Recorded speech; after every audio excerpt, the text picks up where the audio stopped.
Alright, so I'm doing a video on a 2013 Chevy Silverado 1500 LT to go over every imperfection since this is a 10-year-old truck. It's a very nice truck, but it's not perfect. For starters, I want to show you that body line is perfect. And this body line matches. However, in the center, that center filler section, it's hanging down a little bit on that side, which makes me believe somebody was standing on it, working under the hood, or had some heavy weight on it. Because the rest of the bumper's straight, just that filler section is pushed down. So I don't know what that's about.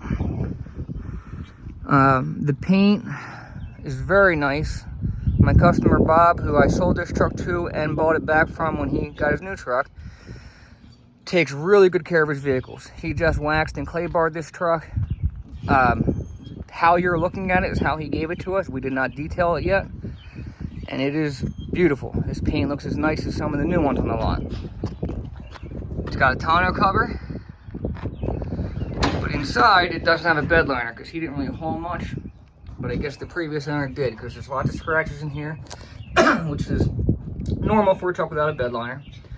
If it was me, the first thing I'd be getting is a bed liner for this, just to make it look nicer. But not hurting anything, it's just something that I would do over me. Again, the lights are perfect, the taillights have no issue, back bumper is perfectly straight, the hitch is solid, spare tire is good in place. In fact, speaking of the tires, it's got like new tires that were just put on. Wheel well flares are all in good shape. The wheels themselves are in good shape, but each of the wheels has, like on the lip, which is normal on an older vehicle from taking the tires on and off. You know, the tire mount machine scratches them up on the lip, but I still want to make you aware of it. The wheel itself is fine. There's no curb rash or anything.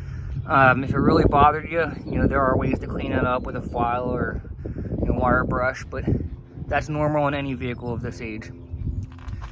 The running boards, there's a lot of pollen on them right now. Most of this is pollen, but there's a small spot back here of corrosion and a small spot up here of corrosion. These running boards are really inexpensive if that bothers you to replace. These are the short ones for the regular cab. They don't cost much at all to have done. Let's see here. All right, let's talk about the chassis. So, up front, pretty clean, but as you can see, it's been repainted. All right, that Bob did that because there was some surface rust in the chassis. None of it goes through, none of it's, real bad rot, but he did repaint it to make it look nicer. Unfortunately, it does not look like he wire brushed it first. So the paint's not laying very even, and it's worse in the back. Now most trucks, if you look at them, especially a 10-year-old truck, you'll see they have surface rust on them. And whether he realized it or not, when you paint over it, it like magnifies it and you can see every little piece of it. If you look at any 10-year-old truck, it's gonna have surface rust on it, but if you're going to paint them, it's always a good idea to wire brush them first so it doesn't look like that when you're done. I'll get underneath and show you down the side. All more of the same. As you can see, he painted over all the surface rust here as well. One thing I do want to show you is there's a little tiny bit of surface rust starting on the cab corner on this side. Let me see if I can get the right angle. But we're going to fix that. That's going to be addressed Friday, so you won't have to worry about that. It's just surface, it's not going all the way through. But if you know anything about cab corner rot, once it gets bad, it can be a mess. So we're going to take care of that Friday, so that you don't have to worry about that. On the other side, it's pretty much the same. If this really bothered you, you could sand it down, or wire brush it down would be easier, and paint it again. I don't think it's going to be any major issue, but you could if you wanted to. I probably would if it was mine, just to make it look nicer, but I'm a perfectionist. This cab corner is perfectly fine. Again, all painted up.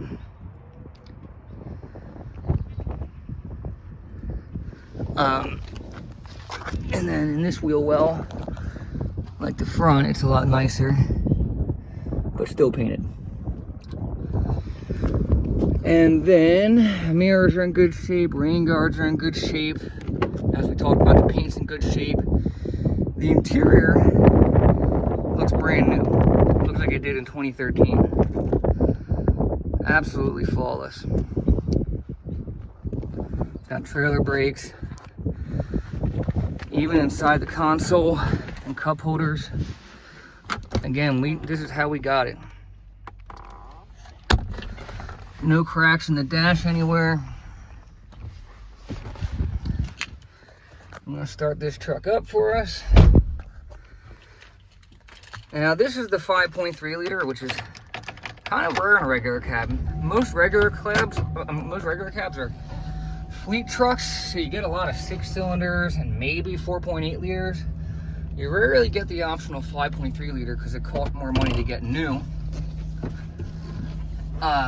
And this also has the 6L80 transmission, which is the successor to the Turbo 400 and the 4L80 transmission, which were legends in their own right. The Turbo 400 was known as a bulletproof transmission. Then they made the 4L80 as an electronic overdrive version of that transmission. And then, oh, by the way, don't worry, you probably see this flickering. That is not flickering.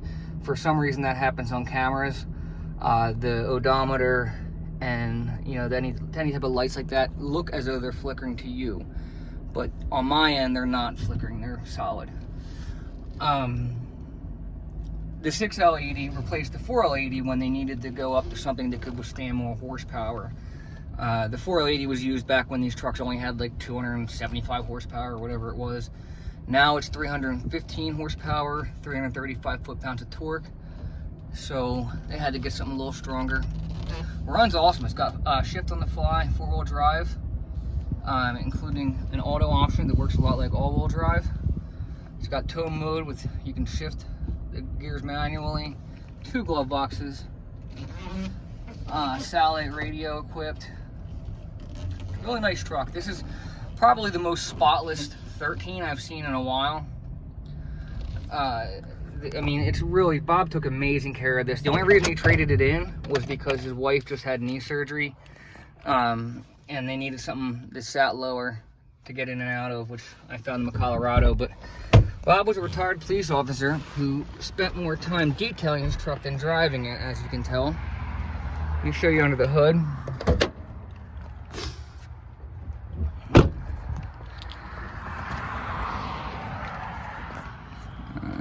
Second. So it's the hydraulic, oh, it's not hydraulic, but it doesn't need a latch at least. I mean, the prop at least. As I probably should have guessed, the engine is as clean as the rest of the truck. Looks like it's got an aftermarket air filter. That's the lifetime kind that you can wash rather than replace.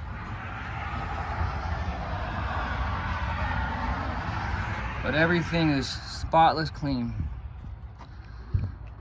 And again, we have not touched this truck. I hate to keep saying that, but it's just so surprising how beautiful this truck is. Came in with 3/4 of a tank of gas, just the kind of guy Bob is. I highly recommend this truck to anyone for the very few minor issues it has. I mean, you can make this truck perfect in a few hours on a weekend. For as inexpensive as this truck is, and it's kind of a bit of a unicorn too, the regular cab short bed V8. So I definitely recommend this to anybody. All right, give me a call. We'll talk about it more, JD.